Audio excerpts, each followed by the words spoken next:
Hello, children. I am so happy to see you today. Are you ready to have lots and lots of fun with me? Yes? Fantastic. Today we're going to do so many wonderful things. We are going to look at some beautiful, colorful pictures. We'll read a super silly poem together.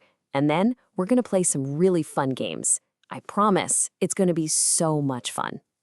All right, let's get started. First things first, I have a question for you.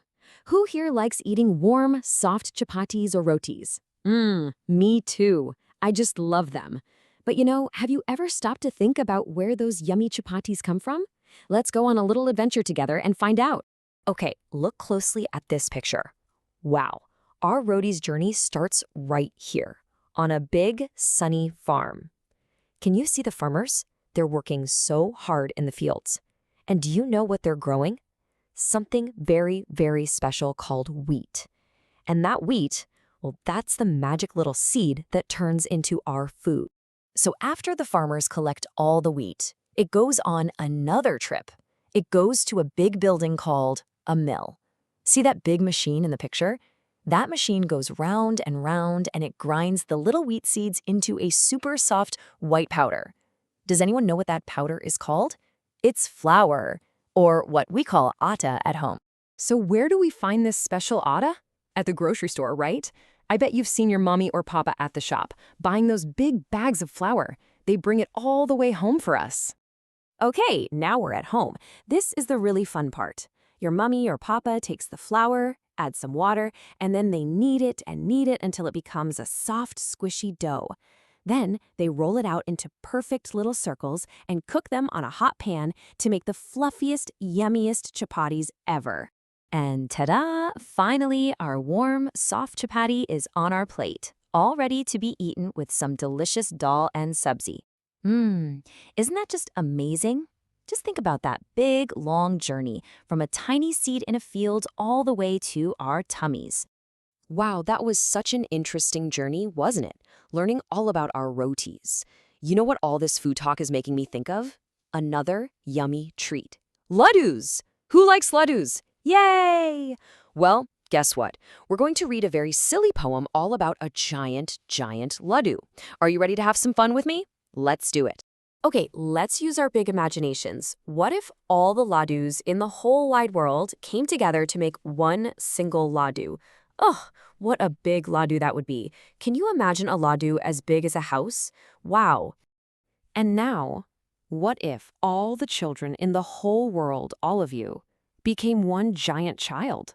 Oh, what a big child that would be. So tall, you could probably reach the clouds. Now let's think about all the oceans and all the seas in the world.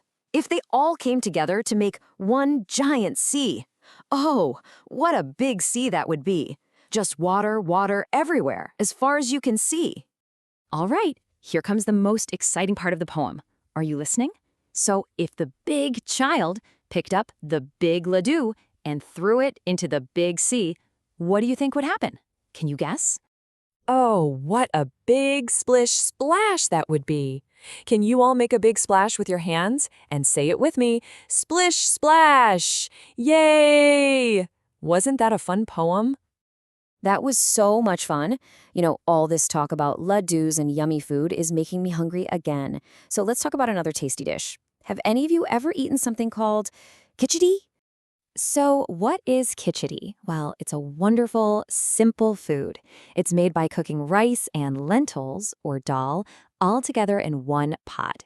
It's so healthy and warm and delicious. We love eating it during festivals or even just for a nice, cozy dinner. Khichdi is a very special dish for a wonderful festival called Sankranti. This is a harvest festival, and people all over India celebrate it with so much joy. And guess what?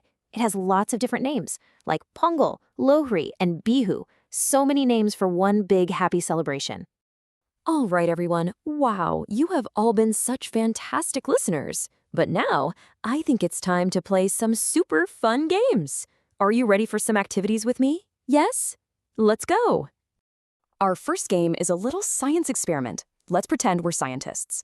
Have you ever put something in a bucket of water and watched what it does? Some things are light, so they float on top. And some things are heavy, so they sink all the way to the bottom. Let's find out what happens. Okay, let's look at our list. First, a piece of paper. What do you think? It's very light, so it will float. Now, how about a small stone? It's heavy, so it will sink. What about a leaf? Yes, it floats. And a pencil? It floats too. But a heavy eraser will sink, and a heavy spoon will sink too. And what about a light little feather? Of course, it floats on the water. You are all such clever scientists. You all did a fantastic job with our science experiment. Now it's time for another super fun game. We are going to match the boy animals with the girl animals. Are you ready to play? Let's match them all together. A cock matches with a hen. That's right. A lion matches with a lioness. A beautiful peacock matches with a peahen. A strong bull matches with a cow. A drake, which is a boy duck, matches with a duck. And finally, a horse matches with a mare. You are all so incredibly smart. I'm so proud of you. We have learned so many new things today. We went on a journey with our rotis, read a super silly poem, and played some fantastic games. Now, I have a special mission for you. I want you to go and ask your mummy and papa what their favorite festival is and what delicious food they love to cook on that day. Thank you for being such amazing learners today, children. Goodbye, and I can't wait to see you next time.